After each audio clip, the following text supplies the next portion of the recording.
Shalom untuk saudara-saudara yang terkasih dalam nama Tuhan Yesus Kristus. Bertemu kembali dalam channel LSM Tuhan yang kepanjangannya Lidah Seorang Murid Tuhan. Bersama dengan saya Sintua Denis Sianturi. Firman Tuhan hari ini mempunyai topik sesuai dengan Almanak HKBP. Tuhan adalah kekuatan kita. Sebelum kita mendengarkan firman Tuhan, kita berdoa. Bapa yang maha baik, kami bersyukur Tuhan, Engkau memberikan kesempatan kepada kami untuk belajar tentang firman-Mu, bagaimana Engkau Allah yang setia dan pertolongan-Mu tiada pernah terlambat bagi orang yang menantikannya. Berbicaralah Engkau Tuhan di tengah-tengah kami. Kami para anak-Mu telah siap mendengarkannya. Amin. Firman Tuhan diambil dari Yesaya 40 ayat 27 sampai 31. Saya bacakan untuk kita semua. Mengapakah engkau berkata demikian, hai Yakub, dan berkata begini, hai Israel? Hidupku tersembunyi dari Tuhan dan hakku tidak diperhatikan Allahku. Tidakkah kau tahu dan tidakkah kau dengar?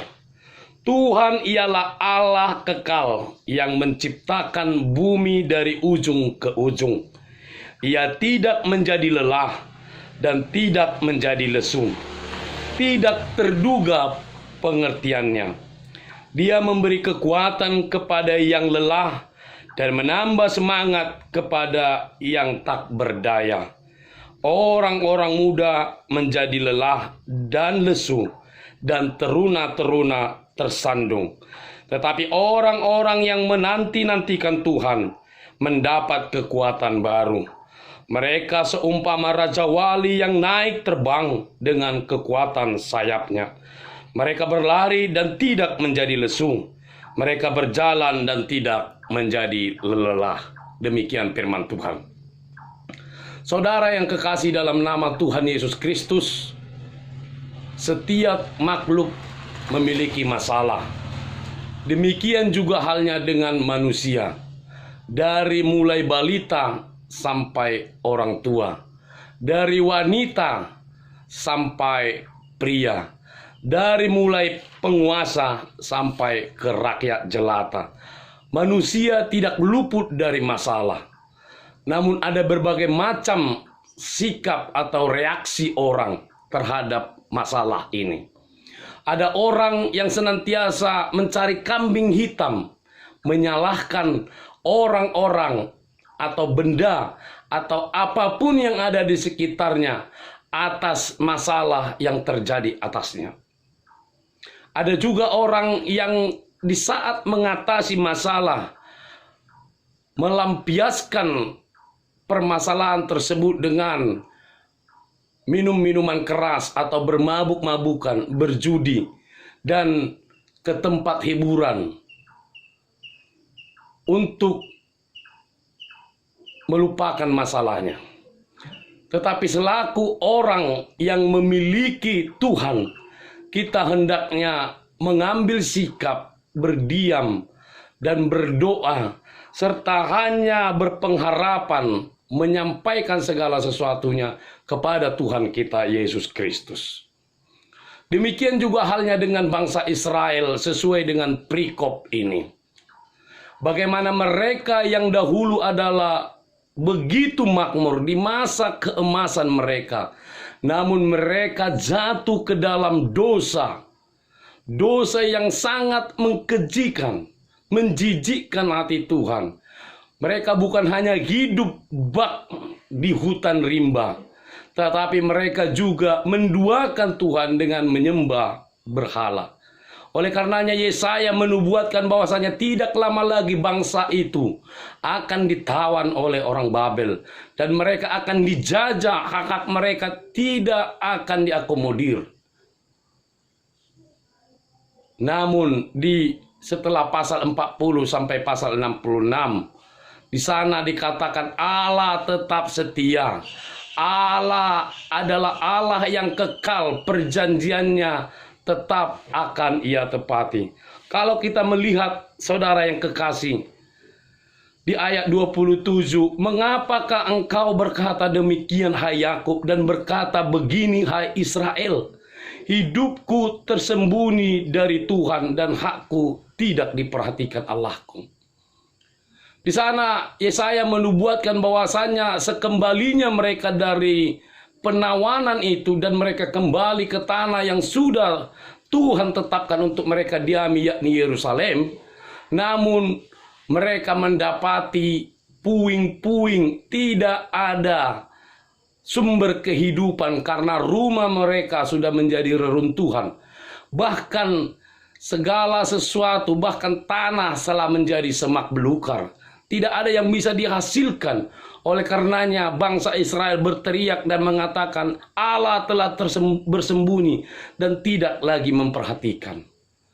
Namun Yesaya mengingatkan mereka di ayat 28. Tidakkah kau tahu dan tidakkah kau dengar? Tuhan ialah Allah yang setia. Tuhan adalah Allah yang kekal dahulu, sekarang, dan sampai selama-lamanya. Dia tidak pernah berubah walaupun kita senantiasa berubah. Di dalam janjinya Dia tidak pernah mengingkari walaupun kita sering mengingkari Dia. Dan di ayat 29, Ia tidak menjadi lelah dan tidak menjadi lesu. Tidak terduga pengertiannya. Allah itu adalah Allah yang tidak pernah merasa lelah, tidak pernah bosan, tidak pernah capai, tidak pernah lemah. Tetapi Dia juga tidak menjadi lesu. Lesu artinya Dia tetap memiliki semangat. Dia tetap bergejolak hatinya untuk tetap memperhatikan umatnya. Dan apa yang Tuhan rancangkan dan Tuhan pikirkan, pengertiannya, seperti Mazmur berkata, sejauh langit dengan bumi, demikianlah jauh rancanganku dengan rancanganmu. Walaupun pada masa mereka kembali ke Yerusalem, sungguh sesuatu keputusasaan, karena dikatakan di ayat 29, di ayat 30, orang-orang muda menjadi lelah dan letih lesu, teruna-teruna jatuh tersandung. Orang-orang muda yang begitu gesitnya menjadi lelah. Orang-orang muda yang begitu bersemangatnya menjadi lesu, seakan tidak memiliki harapan. Bahkan dikatakan di kana teruna-teruna, calon-calon perwira, orang yang gagah perkasa tersandung.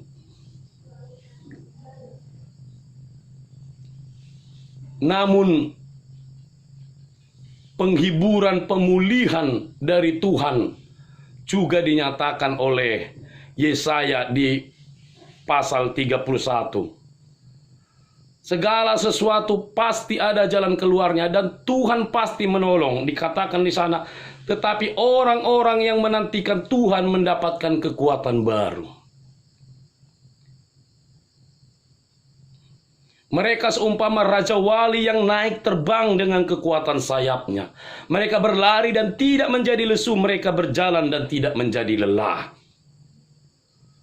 Artinya pengharapan itu hanya ada pada Tuhan. Dan orang yang tetap setia, berpengharapan menantikan pertolongan dari Tuhan, tidak akan pernah kecewa. Demikian penghiburan yang diberikan kepada orang Israel. Bahwasanya selalu ada harapan. Walaupun dihimpit, walaupun seperti tidak ada jalan. Tetapi bersama dengan Tuhan, menantikan pertolongan Tuhan, membuat sesuatu yang tidak mungkin menjadi sangat mungkin di hadapan Tuhan. Saudara yang kekasih di dalam nama Tuhan Yesus Kristus, di ayat 28 dan 29, sehubungan dengan itu ada pepatah bijak mengatakan, jangan minta kepada laut untuk tidak berombak, tetapi mintalah kepada Tuhan supaya kita tenang dan kuat menghadapi ombak di lautan. Jangan minta manusia tidak memiliki masalah atau gelombang permasalahan. Tetapi mintalah supaya kita tenang dan mampu menghadapi segala permasalahan itu. Oleh karenanya, seperti kata Amsal 3 ayat 5, marhaposan tujahuba maho. Apa yang menjadi refleksi di dalam kehidupan kita?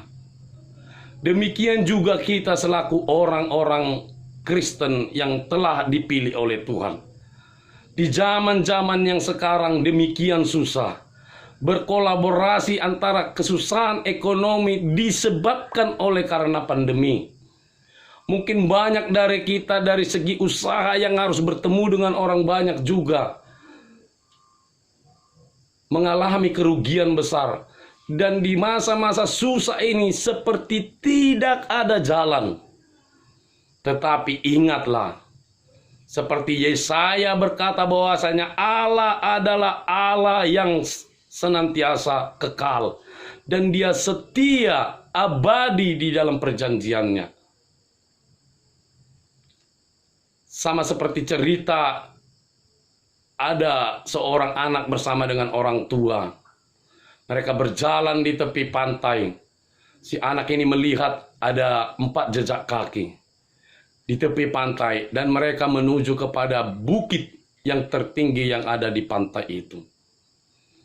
Di tengah-tengah pantai, suasana terik matahari, angin bertiup kencang.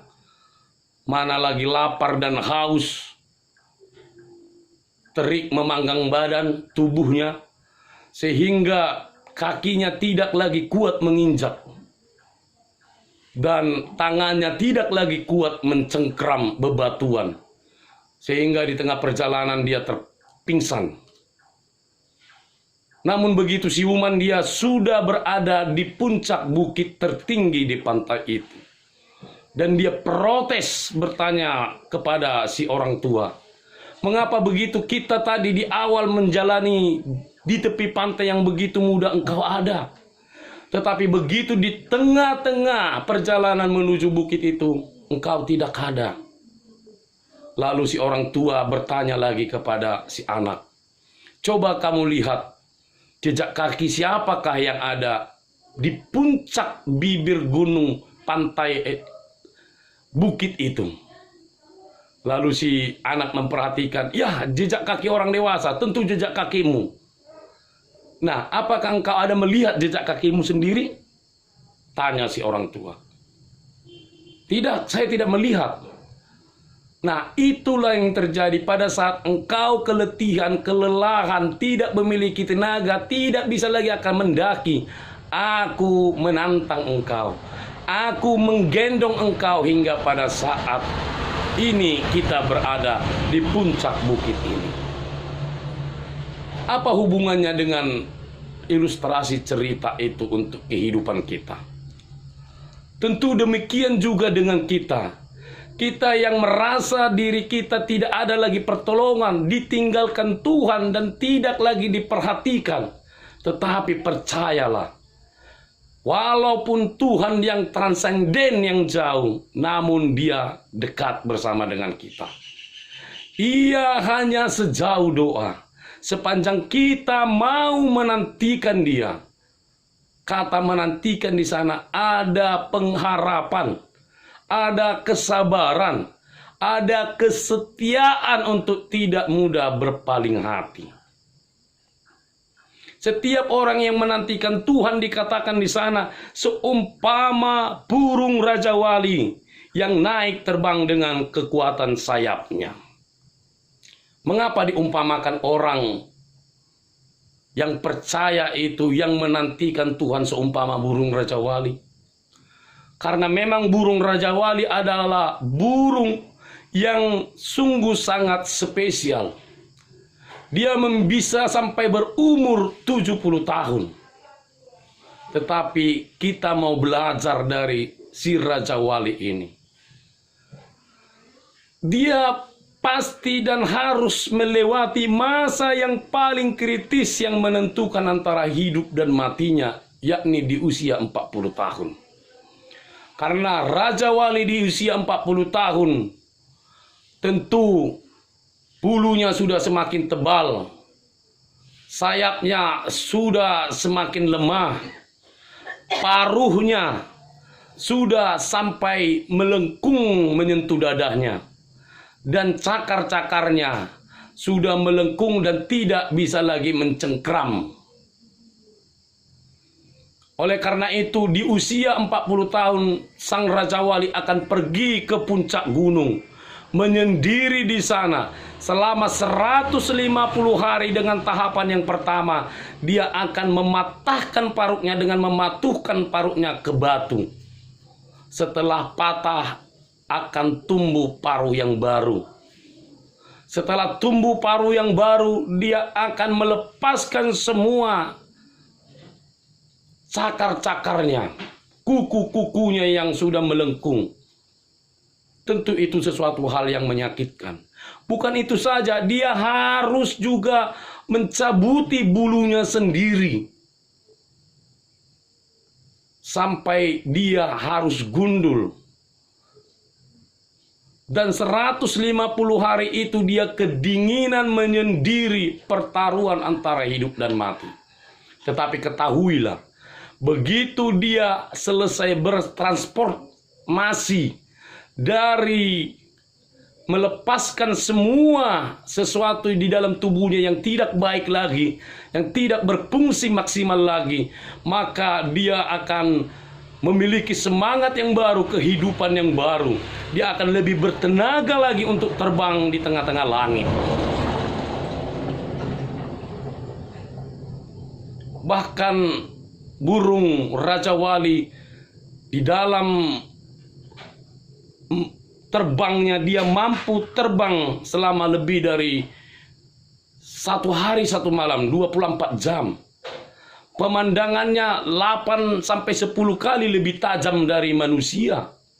Cengkeramannya tidak pernah mampu mangsa lolos dari cengkeramannya. Paruhnya sungguh sangat tajam. Demikian juga dengan kecepatannya di dalam terbang itu bisa sampai 300 km per jam. Demikian juga halnya dengan orang-orang Kristen yang selalu setia menantikan Tuhan.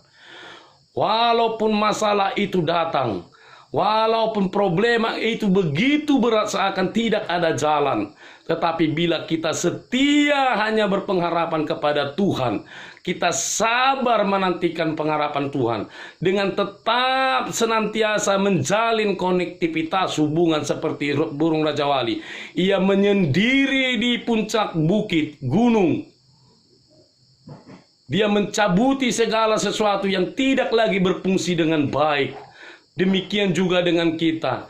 Bila kita mengalami masalah, ada baiknya kita tenang dan menyendiri, mengkoreksi kembali kehidupan kita.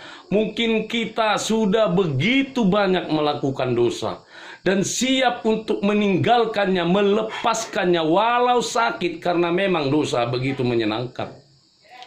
Tetapi percayalah, pemeliharaan Tuhan tidak pernah lalai dalam melihat anak-anaknya, dalam melindungi. Oleh karenanya, kita akan memiliki kekuatan yang lebih, bagai Raja Wali yang tidak pernah mengelakkan badai, tetapi dia terbang di atas badai, menggunakan badai itu untuk menghemat kepakan sayapnya. Demikian juga dengan kita. Pada saat kita bermasalah, pada saat problema begitu menekan hidup kita, bahkan nyaris tidak ada jalan, tetapi sepanjang kita mau memiliki hubungan yang baik dengan Tuhan, tetap kita berhubungan dengan Tuhan dengan pujian dan penyembahan lewat firman-Nya, maka Tuhan adalah kekuatan kita. Dia akan memberikan kekuatan baru kepada kita, yang kita berjalan tidak akan pernah menjadi letih, dan kita berlari tidak akan menjadi lelah, karena Tuhan adalah kekuatan kita. Bapak, Ibu, Saudara yang kekasih di dalam nama Tuhan Yesus Kristus, marilah di dalam menghadapi masalah, jangan larut di dalam masalah. Tapi tepat kita move on kembali dan kita percaya kepada firman-Nya. Seperti di Yesaya 49 ayat 15 berkata, dapatkah seorang perempuan melupakan bayinya sehingga ia tidak menyayangi anak dari kandungannya? Seandainya ada perempuan yang berbuat demikian, tetapi Tuhan tidak akan pernah melupakan umat-Nya. Percayalah dan datanglah kepada Tuhan, sampaikanlah segala keluhan kita kepada Tuhan. Seperti di Psalmen 37 ayat 5. Pasaha madalamu tu Jehovah jala hapos ibana asa ibana paturehoko. Walaupun di masa-masa susah sekarang ini, biarlah iman kita semakin dibabat, semakin merambat. Tetap berpengharapan hanya kepada Tuhan. Bersama Tuhan menghadapi masalah, kita pasti bisa. Amin. Mau lihat ima Tuhan nunga di paingot ho hami. Asa bolo pe ro akasi taonon. Hapor sukon. Habot ni roha. Ale totok kami Tuhan marhaposan ola tuho. Tang paeleng si pareyon do pamerengon nami pangurupiyon siya nasing. Alay holan marhapura sa tuho mahami Tuhan. Alani Tuhan sulikit marohanami zala ulo ami paubahon manadikon akahagyo ni portipi naso ture na say totong padauhon paholako kami siyako hasit do manadikon hasomalan naso dinggan ale porsiado hami Tuhan homa mual ni hagugoon nami Tuhan kekuatan kami di dalam Kristus Yesus kami memohon. Amin.